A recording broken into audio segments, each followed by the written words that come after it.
প্রথম ম্যাচে ব্যাটে বলে দাপুটে পারফরমেন্স করে আইসিসি র্যাঙ্কিংয়ে এগিয়ে থাকা পাকিস্তানকে একরকম উড়িয়েই দিয়েছে বাংলাদেশ। এই জয়ে স্বাগতিকদের আত্মবিশ্বাস এখন তুঙ্গে। বাকি দুই ম্যাচে যে কোনো একটিতে জিততে পারলেই সিরিজ নিশ্চিত করবে মেহেদী হাসান মিরাজের দল। পাশাপাশি র্যাঙ্কিংয়েও এক ধাপ এগোনোর সুযোগ থাকবে টাইগারদের সামনে। আগামী বছরের বিশ্বকাপে সরাসরি জায়গা পাওয়ার লক্ষ্যে এই সিরিজ বেশ গুরুত্বপূর্ণ। তাই ভালো শুরুটা দলের জন্য ইতিবাচক বলেই মনে করছেন অধিনায়ক মেহেদী হাসান মিরাজ। যেহেতু আমরা কালকের ম্যাচটা উইন হয়েছি, এটা আমাদের জন্য একটা পজিটিভ সাইড। যেহেতু আমাদের এবছর ওডিআই অনেক বেশি ম্যাচ এবং আমাদের র্যাঙ্কিং এর একটা ব্যাপার আছে। প্রথম ম্যাচে বাংলাদেশের জয়ের নায়ক ছিলেন পেসার নাহিদ রানা।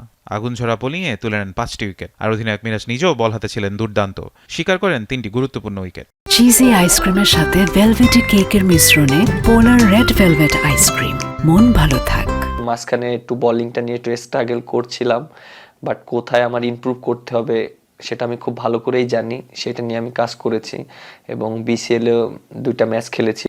ওয়ানডেতে মুখোমুখি লড়াইয়ে 40 বারের দেখায় বাংলাদেশের জয় মাত্র 6টিতে। তবে সাম্প্রতিক সময়ে দারুণ ছন্দে টাইগাররা। প্রথম ম্যাচে অসাধারণ পারফরমেন্সের পর বাংলাদেশের একাদশে পরিবর্তনের সম্ভাবনা খুব কম। অন্যদিকে ব্যাটিং ব্যর্থতায় ভুগেছে পাকিস্তান। ব্যাটিং লাইন আপ সহজেই ভেঙে পড়ে বাংলাদেশের বোলিং আক্রমণের সামনে। তবে দ্বিতীয় ম্যাচে ঘুরে দাঁড়ানোর লক্ষ্য নিয়ে মাঠে নামতে চায় তারা। কোচ মাইক হেসন জানিয়েছেন, প্রথম ম্যাচের ভুলগুলো বিশ্লেষণ করে পরের ম্যাচে আরও ভালো পারফরমেন্স দেখাতে চায় তারা।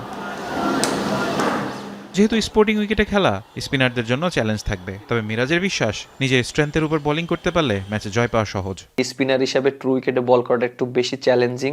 আর আমার কাছে মনে হয় যে আমি যদি অবশ্যই ভালো জায়গায় বল করতে পারি, লাইন প্লেন দুইটাই ট্রাই করতে পারি, আমার কাছে মনে হয় যে সাকসেস হওয়ার চান্সটা বেশি থাকবে।